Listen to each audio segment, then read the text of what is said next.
السلام عليكم المشاهدين الكرام. اليوم ان شاء الله غنحضر معكم 4 الاشكال راقيه ديال الصابلي اللي ممكن تحطوها في طبيله العيد. كتجي لذيذه بزاف وغنحضروها بعجينه واحده اللي غنعطيكم سر اللون الموحد ديالها، سر اللذه والقرمشه والنصائح باش ما تقلص لكمش في الفران.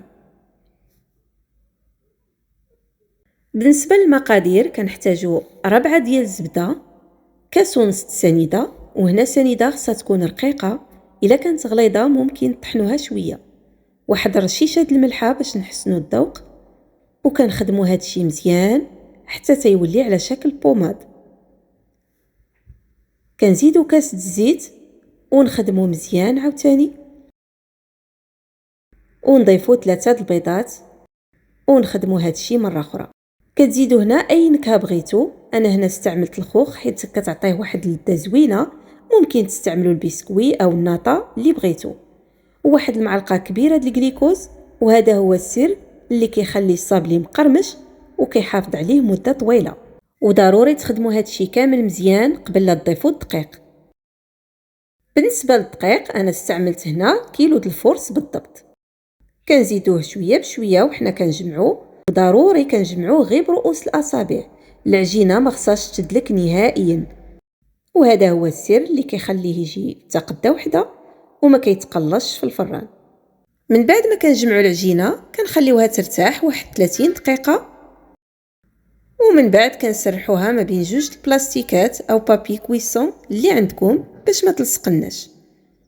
خاصها تكون رقيقه بزاف. كنرسموا بالطبع الاشكال اللي بغينا وكندخلوه للفرن يطيب من التحت مزيان ويتحمر، عاد كنطيبوه من الوجه. ضروري يطيب على عافيه مهيله، وهذا هو السر اللي كيخلي اللون ديالو يجي موحد ومقرمش. ودابا غندوزو نحضروا الصابلي الاول ديال النوغا اللي فيه 50 غرام د الجليكوز، 50 غرام د سنيده، 50 غرام ديال الزبده، معلقه كبيره د الحليب، وواحد رشيشه د الملحه. كنخلطوا هادشي فوق النار حتى كيذوب. كنضيفوا له 100 غرام د اللوز ايفيلي وجوج معالق كبار ديال الفواكه معسله. كنخلطوا هادشي مزيان وكنديروا شويه من الخليط في القالب السيليكون اللي كيدخل الفران، وكنطيبوها على عافيه متوسطه حتى كتحمر من الجوانب. ما خصهاش طيب بزاف باش ما تقصح لكمش وتبقى معلكه. بالنسبه للتعليكه اللي غنلصقوا بها النوغا كنحتاجوا فيها كاس ديال العسل كيغلي مزيان، ومن بعد كنضيفوا له 20 قطعه الشكلاط اسود والنكهه الكراميل او القهوه اللي عندكم. كنخليوه يدفى غير شويه، وكنديروا واحد النقيطه هنايا في الوسط ونلصقوا بها النوغا. بالنسبه للتعليكه كتعطي كميه كثيره، يعني الا كنتو غديروا غير شويه ديال الصابلي ممكن تنقصوا من المقادير، ديروا غير النص ديالها. بالنسبه للشكل الثاني كندوبوا الشكلاط اسود ونديروا دوائر منه فوق الصابلي وكنزينوه بالكركاع. هاد الشكل هذا حتى هو كيجي زوين في المنظر ولذيذ بزاف.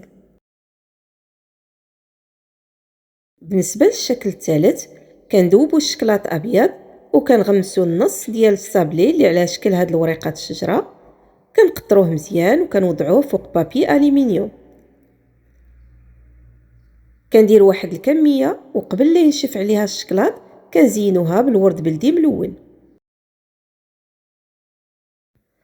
بالنسبه للشكل الرابع والاخير كنستعملوا هاد لي موتيف ديال الشكلاط، كنديروا فيهم الشكلاط ابيض ومن بعد ما كيجمد كنزولوه بسهوله.